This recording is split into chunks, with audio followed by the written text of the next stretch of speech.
Film की शुरुआत में डॉन मारिया और सारा को लेकर अस्पताल जाता हुआ दिखाया जाता है। सारा परेशानी में डॉन पर चिल्ला रही होती थी क्योंकि मारिया को सांस लेने में मुश्किल हो रही होती है। जब वो अस्पताल पहुंच जाते हैं, डॉन चिल्लाते हुए सारा को शांत रहने के लिए कहता है। अस्पताल के अंदर मारिया की हालत और भी बिगड़ जाती है और उसकी सांस खो जाती है और डॉक्टर्स उसे बचाने के लिए बहुत कोशिश करते हैं। फिर सीन 20 साल पहले फ्लैशबैक करता है जहाँ डॉन की परिवार डिनर के लिए इकट्ठा हुआ होता है और डॉन अपनी पत्नी आयरीन का उसके बनाए खाने के लिए शुक्रिया अदा करता है। जब सभी खाना खा रहे होते हैं, सारा बहाना बनाकर पार्टी में जाने की कोशिश करती है, लेकिन डॉन उसे सख्ती से अपनी जगह पर बैठने के लिए कहता है। सारा का कहना होता है कि उसकी माँ ने उसे इजाजत दे दी है, पर डॉन उसकी बात को नकार कर उसे अपने कमरे में वापस जाने के लिए हुक्म देता है। पहले का खुशहाल माहौल अब तनाव में बदल जाता है और आयरीन भी डॉन के हुक्म के आगे बेबस हो जाती है। तभी सारा के कमरे में आयरीन दरवाजा खटखटाती है, लेकिन कोई जवाब नहीं मिलता। डॉन चाबी लेकर आता है और कमरा खोलने पर देखता है कि कमरा खाली है। सारा पहले ही अपने बॉयफ्रेंड क्रिस के साथ पार्टी के लिए निकल चुकी होती है। डॉन का गुस्सा बढ़ जाता है जब उसे एहसास होता है कि सारा ने उसके सख्त नियमों को तोड़ा है। पार्टी में सारा क्रिस के साथ अपने टाइम का मजा उठा रही होती है, लेकिन जब वो घर लौटती है तो उसका सामना अपने गुस्से से भरे हुए पिता से होता है, जो उसे नियमों को तोड़ने का कारण पूछता है। सारा अपने पिता की सख्त उम्मीदों से तंग आकर खुलकर कह देती है कि जब वो 18 साल की हो जाएगी तो घर छोड़कर चली जाएगी। फिर दोनों में बहसबाजी चलती रहती है जब तक आयरीन नीचे आकर हालत को संभाल नहीं लेती। फिर सारा वहाँ से चली जाती है, बेडरूम का दरवाजा जोर से बंद कर देती है। अगले ही दिन सारा अपनी बहन एमी से बात कर रही होती है और तभी उनकी माँ आयरीन उनसे मिलने आती है। आयरीन सारा को बताती है कि उसे सिर्फ एक हफ्ते के लिए ही ग्राउंड किया गया है, लेकिन सारा खुश नहीं दिखती। वो अपने घर छोड़ने, दुनिया घूमने और फ्लोरिडा में नौकरी ढूंढने का इरादा साफ साफ जाहिर कर देती है। आयरीन उसके सपनों का समर्थन करती है और उसे बताती है कि वो हमेशा संपर्क में रहे और अक्सर उनसे मिलने आया करे। लेकिन डॉन जो दरवाजे से ये सब बात सुन रहा होता है, सारा के इरादे से नाराज हो जाता है। गुस्से में वो बेसमेंट में जाता है जहाँ वो अपने अगले कदम के बारे में सोचता है। बेसमेंट के अंदर एक सीक्रेट रूम होता है जिसे सिर्फ और सिर्फ डॉन ही जानता है। बाद में जब आयरीन दुकान के लिए तैयार होती है, वो सारा को अपने साथ जाने के लिए बोलती है, लेकिन सारा क्रिस के साथ फोन पर बिजी होती है तो वो मना कर देती है। मौका पाकर डॉन सारा को कुछ मदद मांगता है कि बेसमेंट में कुछ काम है, मेरी मदद कर दो। सारा मान जाती है क्योंकि वो अपने पिता को विश्वास करती है, लेकिन डॉन उसे सीक्रेट रूम में ले जाता है और अंदर जाने के बाद डॉन उसे लॉक कर देता है। कमरा साउंड प्रूफ होता है, इसलिए सारा की चीख किसी को सुनाई नहीं देती। उस रात आयरीन सारा के सभी दोस्तों को कॉल कर लेती है, लेकिन किसी को उसके बारे में कोई पता नहीं रहता। चिंता बढ़ती जा रही होती है। वो पुलिस को बुलाने पर जोर देती है, लेकिन डॉन उसे भरोसा दिलाता है कि सारा ठीक है। आयरीन डॉन के इस लापरवाह होने को नजरअंदाज करते हुए एमी को क्रिस को फोन करने के लिए कहती है और खुद पुलिस से संपर्क करती है। चौथे दिन डॉन सीक्रेट रूम में सारा को देखने के लिए जाता है। बेचैन सारा भागने की कोशिश करती है, लेकिन भारी लॉक दरवाजा उसकी सारी कोशिशों को नाकाम कर देती है। डॉन उसे वापस अंदर धकेल देता है और ठंडे आवाज में कहता है कि अब से उसकी हर एक कदम उसके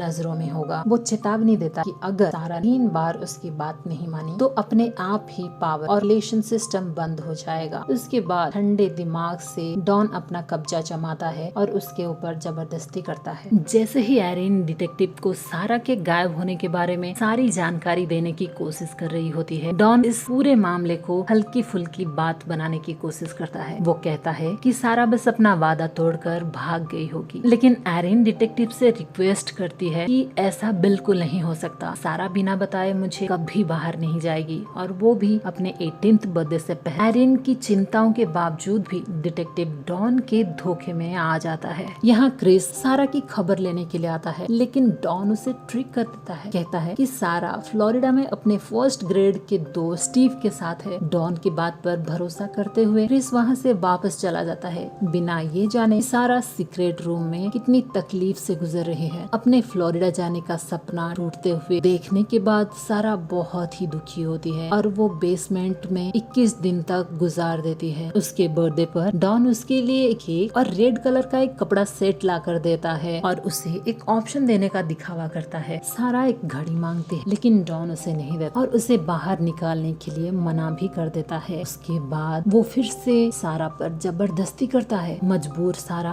उसका विरोध करने की कोशिश करती है, लेकिन डॉन आसानी से उसे दबा देता है, उसे दीवारों से झोंक देता है और अपने जुल्म जारी रखता है। लगभग 1 साल बाद सारा को अचानक से लेबर पेन होता है और वो एक बेटी को जन्म देती है। डॉन सारा के साथ अपनी दूसरी पत्नी जैसे बर्ताव करता है और उसे उनकी छोटी सी जगह में ही अपनी डिमांड्स पूरे करने के लिए हुक्म देता है। देखते ही देखते अब 4 साल गुजर जाते हैं और मेरी भी अब बड़ी हो गई होती है, जबकि सारा दूसरी बार फिर से प्रेग्नेंट हो जाती है। रहम की उम्मीद करते हुए सारा डॉन से फिर से रिक्वेस्ट करती है कि जल्द ही उनके परिवार में 3 लोग हो जाएंगे, क्या वो अभी भी उन्हें बाहर निकलने नहीं देगा? लेकिन डॉन ठंडे अंदाज में उसकी बात को नकार देता है, उन्हें सीक्रेट रूम में ही बंद ही रहने को कहता है। सारा की उम्मीद अब धुंधली पड़ने लगती है, उसे ये एहसास होता है कि अब उसकी पूरी जिंदगी इस सीक्रेट रूम में ही कटेगी। इधर एरिन डॉन को सुझाव देती है कि वो एक प्राइवेट डिटेक्टिव को हायर कर ले, लेकिन वो गुस्से में इस बात से मना कर और ये याद दिलाते हुए कहता है कि पिछली बार उन्होंने $5000 बर्बाद कर दिए थे। गुस्से में डॉन अपना फोर्क फेंक देता है और ठंडे आवाज में एरिन को याद दिलाता है कि उनके पास अभी भी एक बेटी है और ये कहते हुए गुस्से से वो बाहर चला जाता है। इसी बीच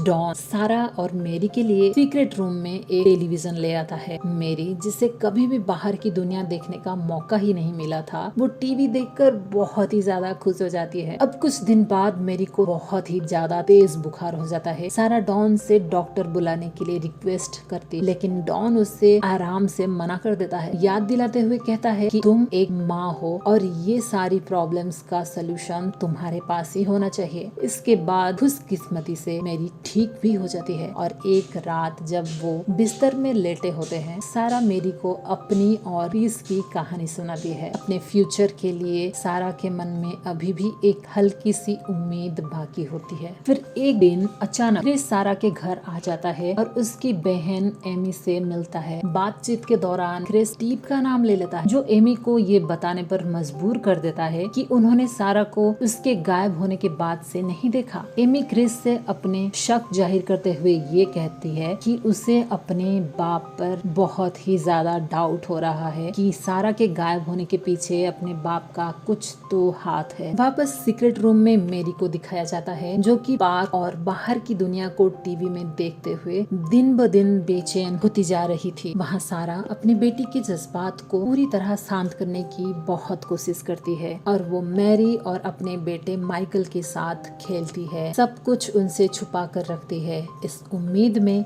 कि शायद कभी वो उन्हें यहाँ से निकाल पाए। जैसे ही एरिन को पता चलता है कि डॉन ने क्रिस से सारा के बारे में झूठ बोला है, तो वो पूरी तरह से टूट जाती है। जाकर डॉन से पूछती है कि उसने क्रिस को धोखा क्यों दिया, जिससे दोनों के बीच एक गर्मा गर्म सा बहस छिड़ जाता है। एमी अपनी माँ को समर्थन करते हुए एरिन की साइड लेती है, जिससे तनाव और भी ज्यादा बढ़ जाता है और फिर हालात को अपने हाथ में लेने के लिए एरिन ये डिसाइड करती है कि वो खुद ही एक प्राइवेट डिटेक्टिव को हायर करेगी और गुस्से में वो घर के चारों चीजें सब फेंकने लगती है। इस अफरा तफरी में डॉन एरिन को शांत करने की कोशिश करता है, लेकिन इस दौरान वो अपनी चाबियां सोफे पर छोड़ देता है। मौके का फायदा उठाकर एमी चाबियां उठाती है और चुपके से बेसमेंट की ओर चली जाती है। बेसमेंट में जाने के बाद उसे अपने बाप पर और भी ज्यादा डाउट होने लगता है, लेकिन डॉन उसे रंगे हाथों पकड़ लेता है, उसे चाबियां छीन लेता है और उसे तुरंत बेसमेंट से बाहर जाने के लिए हुक्म देता है। कुछ दिन बाद सारा अपने तीसरे बच्चे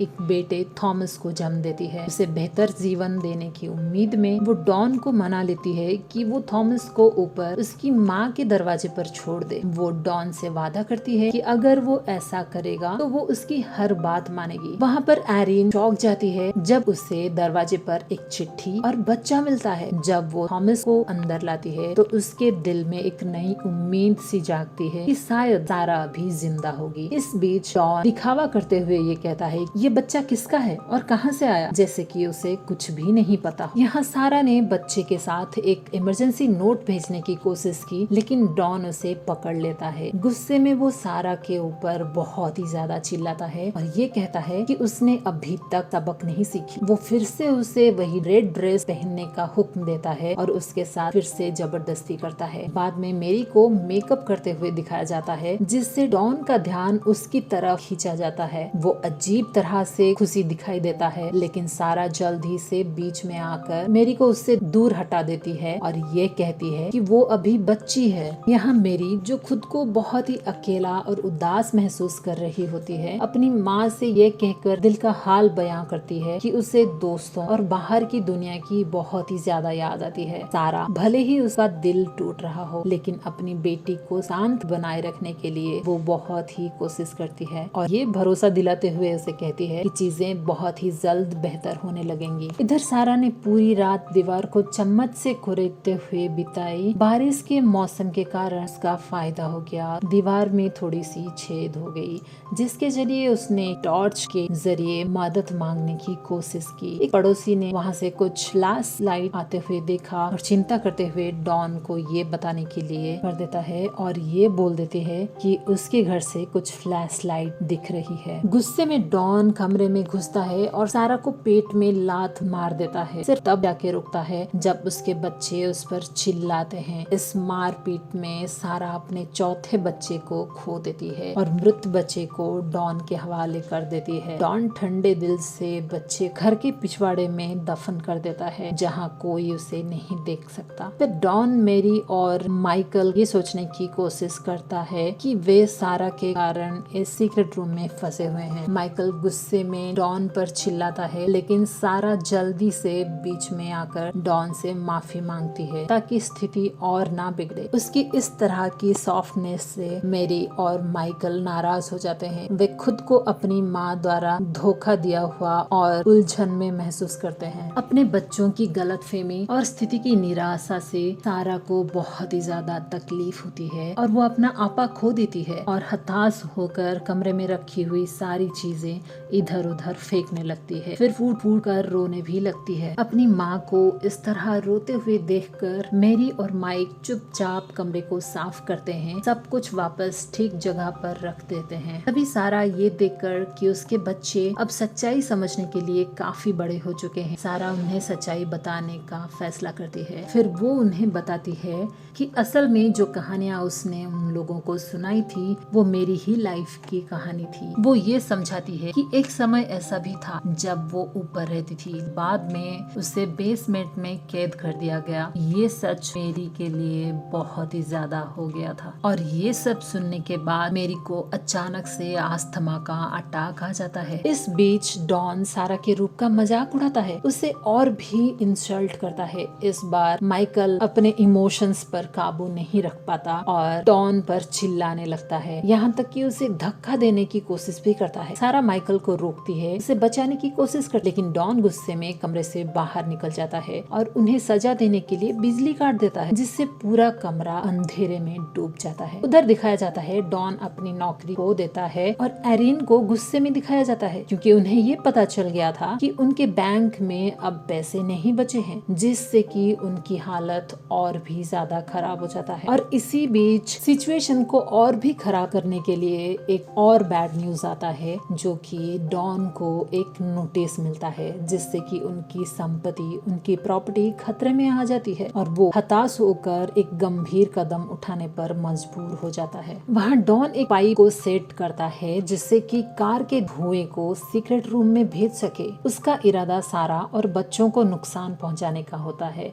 जैसे ही वो अपना खतरनाक प्लान को अंजाम देने वाला होता है, थॉमस अचानक से वहाँ आ जाता है और डॉन से पूछता है कि वो क्या कर रहा है, बिना ये जाने कि वो कितनी बड़ी खतरे की बात है। थोड़ी बातचीत के बाद थॉमस डॉन को गले लगा लेता है, अनजाने में ही सही, लेकिन थॉमस ने अपनी माँ और भाई बहन को कुछ देर के लिए तो बचा लेता है। लेकिन कुछ टाइम के बाद कार के धुएं में मैरी को अस्थमा का तेज अटैक होता हुआ दिखाया जाता है, लेकिन डॉन का परिवार अपने ही घर में किसी और ही जगह में होते हैं, जिससे कि उन पर ध्यान ही नहीं जाता। जब वो आखिरकार उसी रात सीक्रेट रूम में जाता है तो उसे पता चलता है कि मेरी की हालत बहुत ही ज्यादा खराब है। सारा पूरी तरह से बेताब होकर उससे विनती करती है कि मेरी को अस्पताल ले जाए, वादा करती है कि वो सब कुछ चुपचाप सहन कर लेगी। डॉन का इच्छा ना होने पर भी डॉन मान जाता है और माइकल को उसी रूम में छोड़कर निकल जाते हैं। अस्पताल में मेरी की हालत